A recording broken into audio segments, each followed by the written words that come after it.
G'day and welcome to Mark and Sam After Work. Right now, we're doing a video to attach to another video about making a rifle shoot nice and straight. So making its recoil action behave correctly to get more accurate hits on target. What this bit's about is the bipods, and a bipod, and part of the process of how I use a bipod and what my theory goes with using a bipod correctly and using a bipod to of the right style to help with, in our case, ELR shooting, but actually all precision shooting. What I use largely, and this is one of the bipods I probably started with in pushing the boundaries and part of where I learned my process and making sense of everything. This is just a factory TRG bipod on the factory TRG rifle. The only modification I've made is a lock point to make sure that it sits up by itself. It's rigid, and a valuable feature on all rifles, being able to lock them up in some form or other so you can set your cant to a certain point. And then be able to loosen it up to adjust your cant and all that sort of stuff. But that's the only modification done to it. Now, the main feature of a bipod, from planting it, making sure it's got traction, to making sure you can preload it, is an important part of how I shoot. And I'll go through, there's other ways to do this and other things, and free-form shooting or shooting with no preload and that sort of stuff, the likes of F-class bipods on skids and things like that. So I have a very set process for what I'm doing and how I do things and what I've learned from, and it's a different process to the likes of some of that sort of stuff, and I'll go through and try and explain a little bit of that. First and foremost, with a bipod, I suppose how I use a bipod is I want to make sure I've got traction on the feet. I don't want it just sitting there. I want traction to be able to preload a little bit. And I do preload the bipod for a couple of reasons. But in preloading a bipod, to do it the way I really want to do it, I want a bipod that has this sort of action. That movement you can see there, and that's just sitting on a rubber mat, but that movement you can see where it actually can rock. And what we're talking about is from a straight ahead position, there's a little tiny bit of rock either way, which lets you preload it. Let's say we preload in that direction. When the rifle goes bang, it goes to this direction. What I'm actually chasing there is a little tiny bit of just over the center of the arc movement, which means there's almost no elevation change. And any elevation change that is in there in that little rock is so minute that a tiny difference in the amount of travel on the rifle makes almost no difference to the elevation of the barrel. To do that, I need to be able to preload it forward so that it rocks back. In a rigid bipod, if you have a bipod that's rigid or doesn't have any flex in it, and that can be from the big skid style ones, the heavy duty ones, which I've found other ways around, to even the likes of a small short leg Harris bipod that doesn't have any flex in it, I have some issues with how they function. And I really want to be able to make sure that they get forward of that center line, so when they come back, I don't want it to be from the center line back, because as you can see, if they are straight up and down and they just go back, you've got more of a downward travel, you've got more of an arc going on there than if you are rocking over that center line in either direction. So I want that rock, I want some flexibility in the legs, but I want it to be otherwise strong and to make it consistent. I want it to lock up, but I'll go through and show you that. This is one. I'll now put some other bipods in place so you can see the type of bipods and what I'm doing with them. Anyway, this is one. There's another nice little bit of play there, just on a little light 22, but the Atlas bipod, nice little bit of play in it.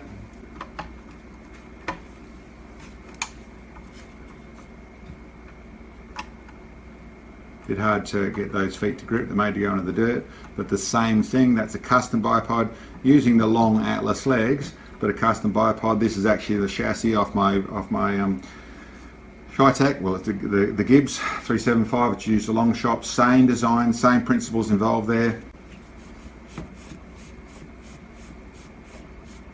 Same process. This is for those that don't know, this is my own bipod system using Atlas, long Atlas legs.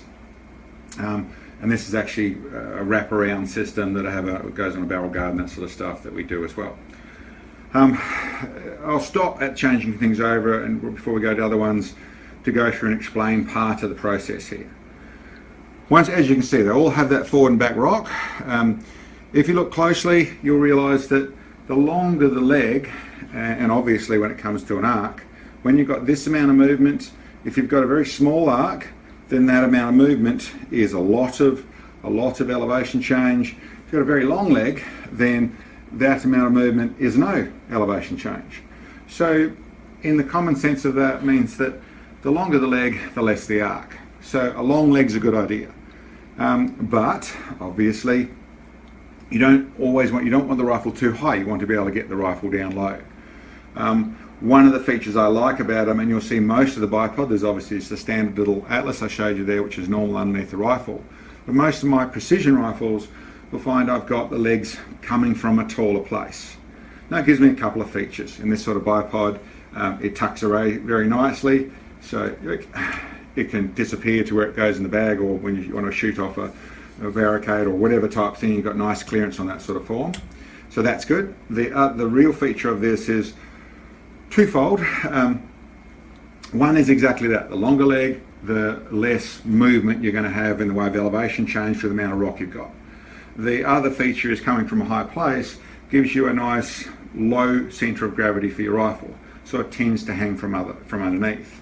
This system, having the full wraparound, gives you nice traction on that, so it can turn easily, but they sit quite still. You can action and it doesn't move or anything, so that's how it does its lock up, and like an important feature on some form or other to make sure that it doesn't, you're not adjusting for cant all the time or holding for cant.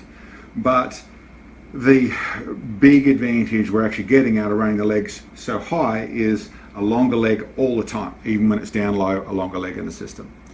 So that's a feature that I find a very valuable thing in being able to give that travel forward and back. The other feature which I should explain in a part of how the logic that I see and view and use a bipod is, like I said, I want to be able to preload. Now there's a logic of getting it forward so they rock back side of things. The other logic is, and the main logic is that in preloading I'm grounding everything a little bit better. I'm digging in. I'm also attaching some weight, with some consistency. The heaviest part of the object, or the heaviest part of this process, of this whole system, and no matter how heavy your rifle is, it's unlikely to be heavier than, even if you're as little as 60 kilos, or 100 pounds or 120 pounds, or you're my sort of weight at the 100 kilos or 220 pounds, we're the heaviest bit. The more we can attach ourselves to the rifle, the more we're going to be helping absorb the harmonics of the shock of the explosion. And that is right from the beginning. Obviously, if you're behind the rifle, even if you're only gently pushing against it, when it goes bang, once it's actually hit you, you carry the weight. But I want it there for the beginning of the process. I want me to be taking as much of the shock absorbing right from the beginning. And I have got no evidence to prove this whatsoever, but my theory is that just like a harmonic balancer, just like any other form of dampener, if you shoot bows, we have dampeners that run in front of bows. In almost everything that is an action where there is harmonics or percussions or that sort of thing, they're fixed by dampening things. We're putting dampeners on them. Now we do a little bit in the weight of our stock, but the weight, although that helps absorb a certain amount of it, it isn't like a damper. We are like a damper. The way our body functions in the way of providing that pressure, that helps as a dampener.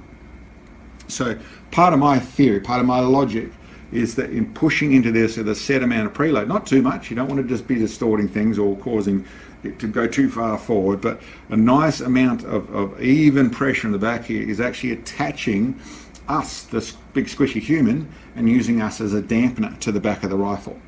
And it's probably the main ingredient, was a couple of ingredients which I prefer to shoot with a bipod of a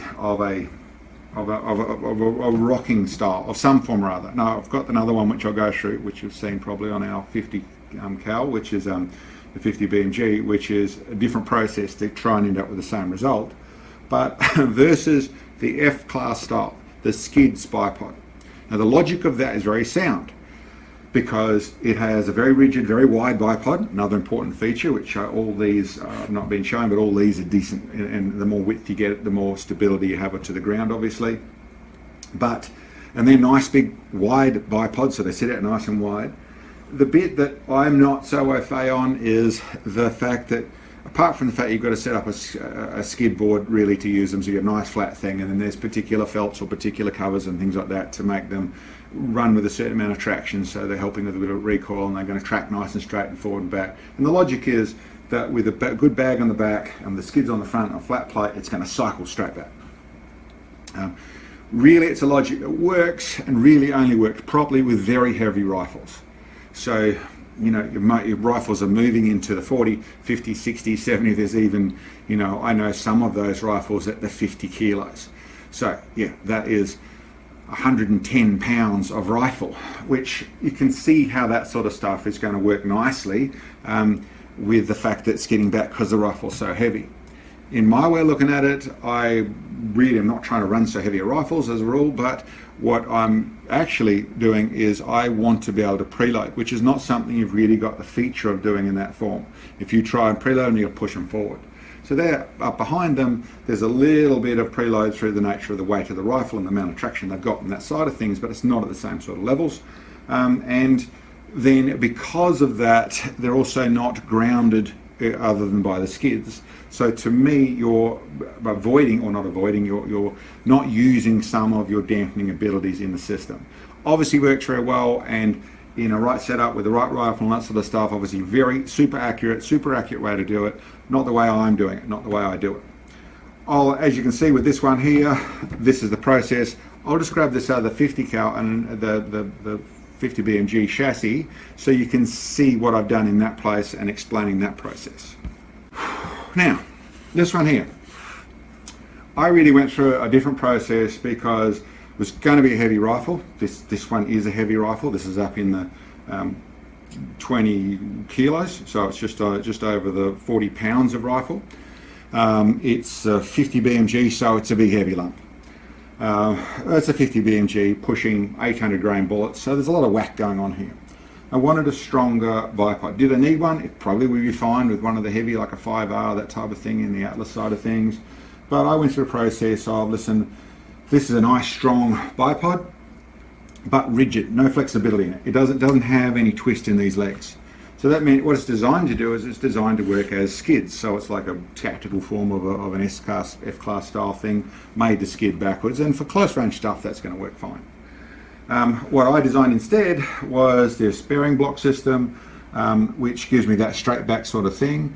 It's got a couple of rubber blocks on it, one on either end, but that's so that it can actually push forward, and it needs to be bogged in the dirt again to make it work properly, but I can preload properly, and then when it cycles, it's going to come straight back. So it's got bearing rollers, and it's going to go straight backwards and forwards. But I'm going through the same process. I'm able to preload. So I'm going to preload the big squishy human as a dampener on the back, the feet bogged in, digging down as a dampener at the front here, so that from the beginning of the process, we're getting that thump that is, the whole design of the process, that I'm doing the same thing with set of legs that don't move. Is this better than the other system? I have no evidence to say that it is better. Ultimately, it might end up with a tiny advantage because there's no arc to it. Equally, it's not quite got the same processes. It's got bearings and things. It's got, the more complicated you make things, the more likely you are to have failures, yada yada, the normal sort of thing. Working really well for what it is, and like I said, designed to work in this 50 cal or this 50 BMG. I keep saying 50 cal, but 50 BMG process. So that's that one. Now I'm going to go back to the Atlas, and the thing I want to explain about that, which is an important feature, which a lot of people may know, may not know, but I'm going to go through it. I've been through it again, I'm going to go through it again. I'm going to get that other chassis.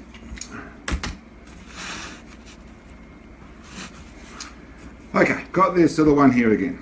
Now I'll explain it first off. It's just a 22 long rifle. It's got a big scope on it because we've been just a cheap big scope that we've been using for plinking for our little target system and doing thousands of rounds on that. Makes it easier to be able to zero in at shooting 1/4 inch targets at 50 yards.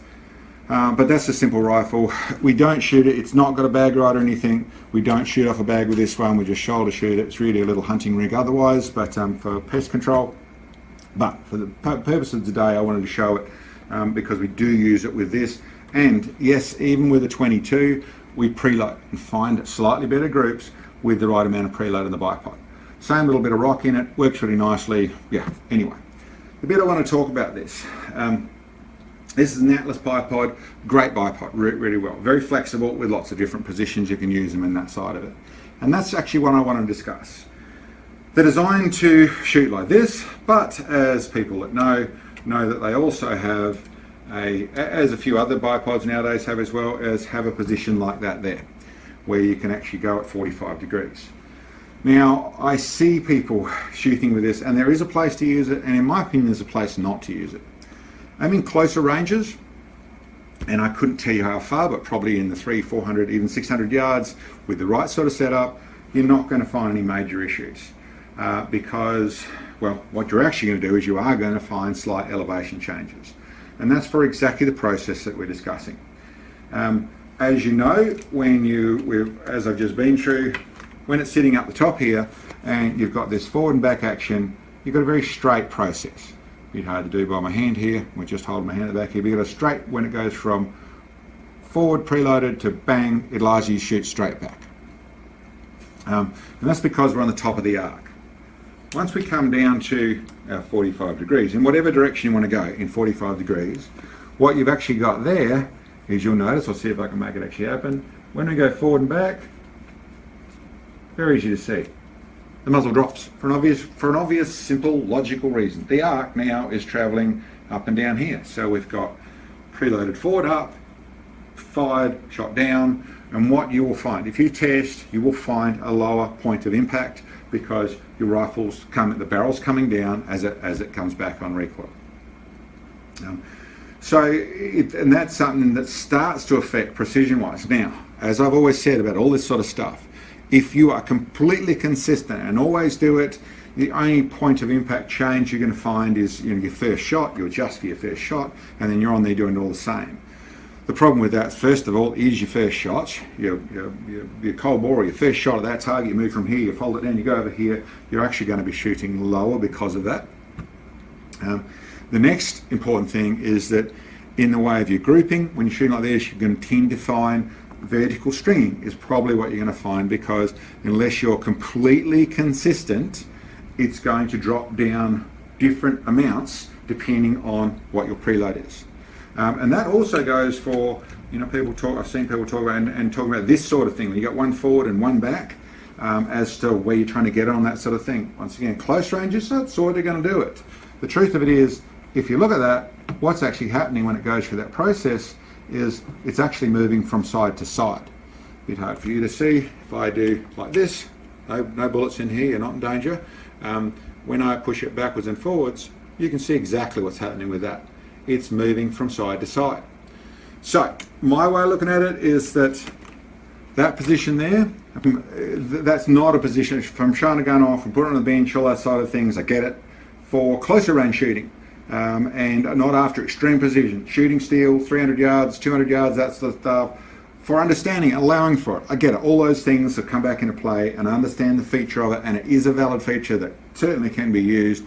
But keep in mind, for real precision, for extreme precision, and certainly for your ELR stuff, but even for real precision shooting, for grouping, for shooting at the bench and trying to get your best group, this shooting on this angle is very likely to create vertical stringing is the most likely thing, but it's basically a little bit of inaccuracy because of that movement. That is the nature of going forward and backwards in that position.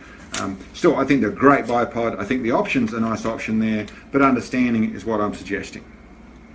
Anyway, that's a overall, coming from all those different bipods, of my theory to go with it is that in my beliefs, or I shouldn't say beliefs, but my processes involve the preload, and it's about all those reasons of trying to get that arc working properly, but it's also about absorbing as much as I can of those harmonics, both through the feet and the grounding properly of those to the ground, which you can use spikes and things as well. I tend to use all the standard systems that are there, but make sure they're digging into the dirt in some form or other, into your bag, whatever it is, or mat, whatever it is, and the preload of the human attached to the back of it.